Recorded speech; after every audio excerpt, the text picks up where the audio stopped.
안녕하세요. 오늘 저희가 함께 들여다볼 자료는요, 한 카톨릭 사제분의 어떤 강론 영상 기록인데요. 이게 개인적인 신앙 체험이랑 또 삶의 여러 굴곡 속에서 발견하는 의미, 이런 것에 대한 좀 진솔한 성찰이 담겨 있더라고요. 네, 맞아요.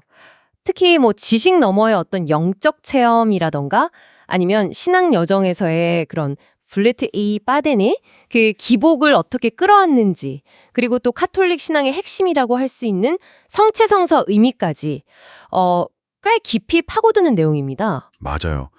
들으시는 분들도 아마 당신의 어떤 신앙 여정이나 삶의 의미를 좀 돌아보는 그런 계기가 될 수 있을 것 같아요. 네, 그럼 바로 한번 시작해 볼까요? 이 사제분은요, 처음에는 신을 굉장히 과학적이고 이성적으로 이해하려고 애썼다고 해요. 아, 네. 그런데 아주 강렬한 성령 체험, 그러니까 뭐랄까 하느님의 현존을 직접적으로 강하게 느낀 그런 체험 후에 기존에 가졌던 생각들, 책들 이런 걸 다 내려놓고 영적인 스승들을 막 찾아다니면서 신앙의 본질을 새롭게 만났다고 고백하시더라고요. 결국 머리로 아는 것보다는 정말 가슴으로 만나는 체험이 중요했다. 이런 말씀이시죠? 네, 맞아요. 그게 참 신앙이라는 게 단순히 나 믿어 이런 지적 동의를 넘어서는 거잖아요. 살아있는 인격적인 만남이고 또 체험이라는 점. 그걸 잘 보여주는 대목인 것 같아요. 그렇죠.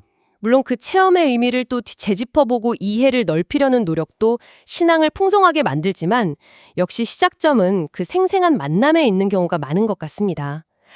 그리고 성령 쇄신운동이라고 불리는 활동을 통해서 본당 공동체에 좀 활기를 불어넣으려 했던 경험담도 나누시던데 이것도 결국 이론보다는 실제적인 변화와 체험에 대한 갈망을 보여주는 거죠. 근데 흥미로운 건요. 이분이 현실 진단을 위해서 여론조사 결과까지 인용을 하세요. 네. 여론조사요? 네.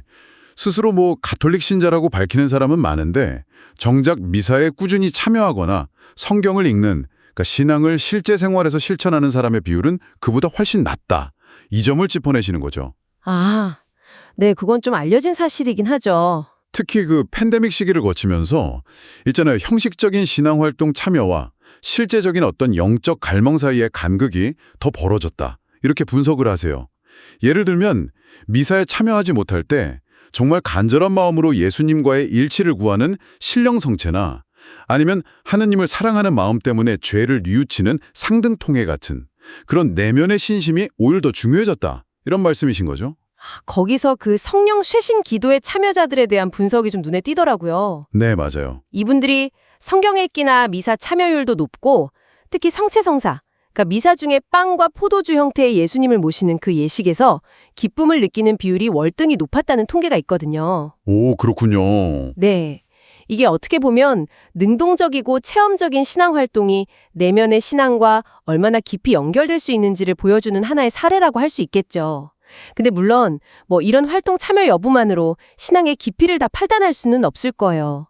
신앙을 표현하는 방식은 정말 다양하니까요. 맞아요. 그리고 신앙의 길이 언제나 이렇게 쭉 올라가기만 하는 건 아니라는 점도 베드로하고 엘리야 얘기를 통해서 아주 현실적으로 와닿게 설명해 주시더라고요. 베드로와 엘리야. 네. 베드로 같은 경우 예수님의 그 영광스러운 모습을 타볼산에서 본 직후에 와, 여기 너무 좋으니까 초막 짓고 여기서 삽시다. 이렇게 불쑥 인간적인 생각을 내뱉었다가 예수님께 꾸중을 듣기도 하고 그쵸. 결국엔 또 예수님 모른다고 3번이나 부인하는 그런 큰 실패를 겪잖아요. 심지어 죽음의 공포를 이기고 물 위를 걷는 기적까지 체험했으면서도 또 두려움에 사로잡혀서 물에 빠지는 모습. 이게 참 너무 인간적이죠. 네, 정말 그렇죠. 그 블레트 이파제니아가 확연히 드러나는 엘리야 예언자도 비슷해요. 그 바알 거짓 예언자들하고 대결해서 엄청난 승리를 거두고 나서 이세벨 멍비가 너 죽이겠다 협박 한마디 하니까 그냥 모든 걸 다 내려놓고 도망쳐서 그냥 죽고 싶다고 절망하잖아요. 네, 그 극적인 대비가 참. 근데 바로 그 절망의 순간에 하나님이 보낸 천사가 건네준 음식을 먹고 힘을 얻어서 다시 길을 떠나고 결국엔 거센 바람이나 지진, 불 같은 그런 극적인 현상이 아니라 아주 고요하고 부드러운 소리 속에서 하나님을 만난다는 거. 이 이야기들이 결국 우리 안에도 그런 충만한 은총의 순간과 또 깊은 좌절의 구렁텅이가 함께 있다는 걸 깨닫게 해주는 것 같아요. 네, 맞아요. 중요한 건 그렇게 추락하는 순간에도 여전히 나를 붙드시는 존재가 있다는 그 믿음, 그리고 그 시련 또한 영원하지 않고 지나갈 거라는 희망, 뭐 이런 게 아닐까 싶습니다. 그래서 이런 이야기들이 시대를 넘어서 계속 울림을 주는 거겠죠? 그리고 발표자분이 에덴 동산의 선악과 이야기를 통해서 우리가 좀 빠지기 쉬운 함정을 지적하시는데요. 아, 선악과요? 네. 선악과를 따먹는다는 게 결국 스스로 선과 악의 기준이 되어서 모든 걸 판단하려고 드는 유혹이라는 거예요. 이건 어떻게 보면 하느님의 자리를 넘보는 마음이다. 이렇게 해석을 하시더라고요. 판단의 유혹. 반면에 동산 중앙에 있던 생명나무는 생명을 주고받는 관계를 상징하고 이게 결국 예수님의 십자가 그리고 그 생명을 나누는 성체성사로 이어진다고 설명을 하세요. 네, 맞아요. 특히 그 성체를 받아 모시는 행위가 단순한 기념 예식이 아니라는 점을 강조하시죠.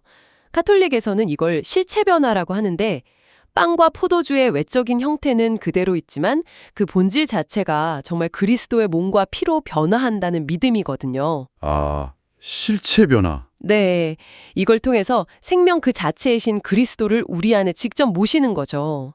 그러니까 결국 우리가 세상의 판단자 노릇을 할 게 아니라 받은 생명을 나누는 생명 전달자가 되어야 한다는 메시지로 이어지는 것 같아요. 네. 이 판단의 유혹이라는 건 사실 뭐 종교적인 맥락을 넘어서서도 우리가 일상에서 너무 쉽게 다른 사람을 평가하거나 섣불리 막 결론 내리는 그런 모습하고도 좀 연결해 볼 수 있겠다 싶더라고요. 아, 그러네요. 정말.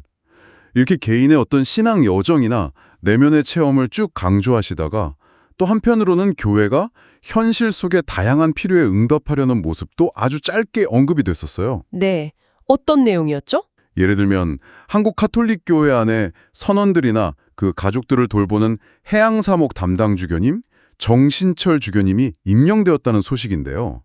이게 교회가 좀 더 구체적인 삶의 현장 속 필요에 귀 기울이고 또 국제적인 기준에 맞춰서 구조적으로 발전하려는 노력의 한 단면으로 볼 수 있겠다. 뭐 이런 맥락이었어요. 아, 네. 그런 움직임도 있군요. 네. 오늘 이렇게 함께 살펴본 이야기들은 결국 신앙이라는 게 정말 머리로 이해하는 걸 넘어서는 깊은 만남이고 또 여정이구나 하는 걸 다시금 생각하게 하는 것 같아요. 그렇죠. 베드로처럼 때로는 정말 물 위를 걷는 듯 하다가도 순식간에 풍덩 빠지기도 하고 또 엘리야처럼 큰 성취 뒤에 깊은 절망을 느끼기도 하고요. 아마 듣고 계신 당신의 삶에도 이런 승패와 좌운들이 있지 않을까 싶어요. 네, 맞아요. 결국 핵심은 그 모든 과정 속에서 변함없이 함께 하시는 그 존재를 신뢰하는 마음, 그리고 판단의 선악과 대신에 생명의 나무를 선택하려는 그 의지, 이게 아닐까 싶습니다. 받은 생명을 나누는 삶의 태도는 우리 일상의 관계까지도 훨씬 더 풍요롭게 만들 수 있겠죠. 어쩌면 지금 당신의 삶에서 생명나무의 열매를 발견하고 나누는 순간은 언제인가요? 또 반대로 나도 모르게 자꾸 선악과를 따먹으면서 스스로 판단자의 자리에 서게 되는 순간은 없었는지 잠시 한번 호흡을 가다듬고 돌아보는 시간을 가져보시는 건 어떨까 하는 생각으로 오늘 마무리를 할까 합니다.